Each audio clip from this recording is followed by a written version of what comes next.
McLaren had everything required to win the race at Imola: pole position, control early on, and a shot at a fourth straight win. But when the checkered flag dropped at Imola, Oscar Piastri finished third, and Max Verstappen was on top once again. Max Verstappen wins the Emilia-Romagna Grand Prix. Lando Norris, he split them in second, but only after a tense on-track standoff that's got everyone talking. McLaren had both cars in play, yet they walked away without the win. Was this just a tough day, or did McLaren miss a crucial team order that changed the race and maybe the championship? Hit the like and subscribe button for updates, and let's break down what really went wrong. The biggest moment of the Imola Grand Prix played out just seconds after lights out. Oscar Piastri, starting from pole, had a strong-looking launch, but crucially, then he left Verstappen enough room at turn 2. Max didn't need another invitation. He braked late, hung it around the outside, and took the lead in one of the boldest first-lap moves of the season. Roars around the outside to take the lead in spectacular fashion. From there, it was Verstappen's race to lose, and he never came close to losing it. Despite McLaren having both cars in contention, they couldn't respond effectively. Verstappen quickly pulled a gap, and by lap 20, he had a 10-second cushion over Norris.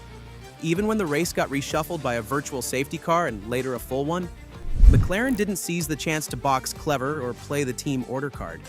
When Norris found himself behind Piastri late in the race with fresher tires, Verstappen was already more than 6 seconds up the road. Norris called it on the radio, "If we want a chance at the lead, we know what to do." McLaren did nothing. That hesitation might have cost them a shot at victory.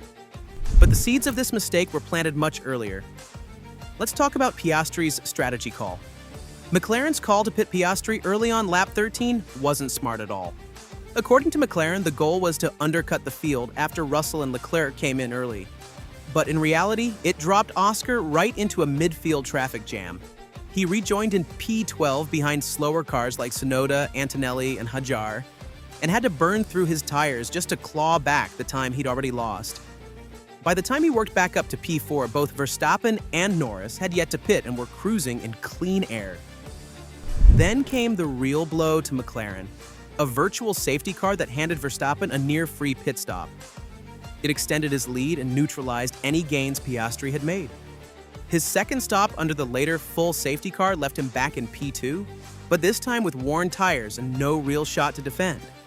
McLaren admitted they tried to force Red Bull into a mistake by switching up strategy, but they played their hand too early. Piastri never got back into contention after that. A misread of tire life and track traffic turned a winning position into a losing one. But what about the team orders? Late in the race, Norris was flying. He had fresher tires, cleaner pace, and Verstappen in his sights, but Piastri stood between them.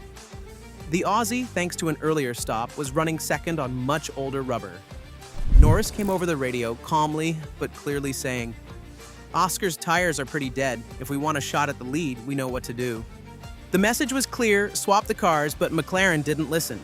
They stuck to their principles, equal treatment, and no mid-race favoritism. It's admirable, sure, but in this case, it arguably was not the best thing they could have done. By the time Norris overtook Piastri, Verstappen had already extended his lead beyond reach. Team boss Andrea Stella defended the move, saying if Lando was fast enough to pass Max, he should be fast enough to pass Oscar. The logic tracks in theory, but Imola doesn't reward patience. It rewards strategy, and Red Bull had the best of it. Jacques Villeneuve called it a missed opportunity. Christian Horner went further, warning that self-interest will always outweigh team interest. Imola wasn't just a race, it changed the game completely. Let's see what the scoreboards say after all this. Coming into Imola, Oscar Piastri was on fire, with 3 wins in a row and top of the standings. A win here would have given him a 4-race streak, something no Aussie has done since Jack Brabham in 1966.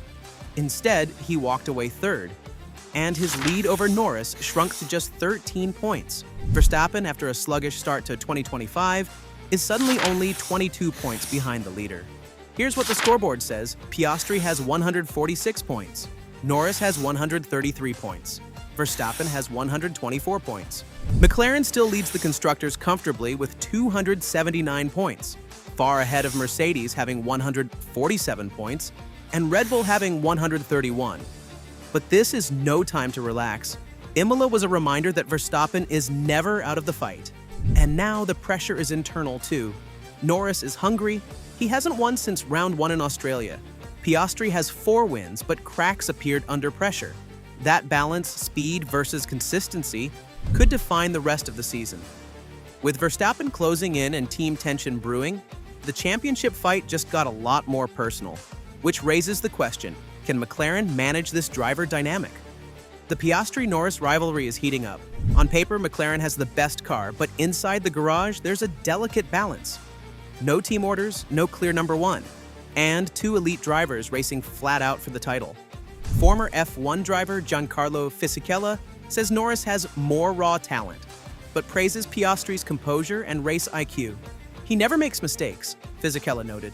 That's been Piastri's edge, clinical precision under pressure.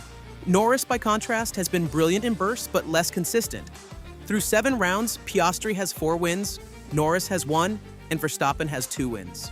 McLaren insists that internal competition is healthy. Piastri says the standings don't change much. The results have been a good confidence boost, but we're still trying to beat each other and everyone else. But Christian Horner sees the writing on the wall. At some point, self-interest will always outweigh team interest. It's the classic F1 dilemma. So, what happens next in this high-stakes chess match? The Formula One will now be heading to Monaco, which offers completely different race conditions. Piastri came second there last year, just behind Ferrari's Charles Leclerc. He's got the form. Norris, meanwhile, is desperate to strike back, and his one-lap speed in qualifying could make or break the weekend on a circuit where track position means everything. But the tension won't just come from the street barriers. It'll come from within. One wrong call could swing the championship lead once again. Then there's the looming front-wing technical directive hitting at the Spanish Grand Prix. Red Bull believes it could curb McLaren's current edge. If they're right, Verstappen's momentum may only grow, and the 22-point gap to Piastri could vanish fast. There's no room for error now. Strategy, tire calls, team dynamics, everything's required in perfect order. Piastri says he's learned from Imola. I should have braked 10 meters later. That's it. Live and learn. One thing's clear, the next chapter of this title fight will be even more crucial. And if McLaren hesitates again, Max Verstappen won't.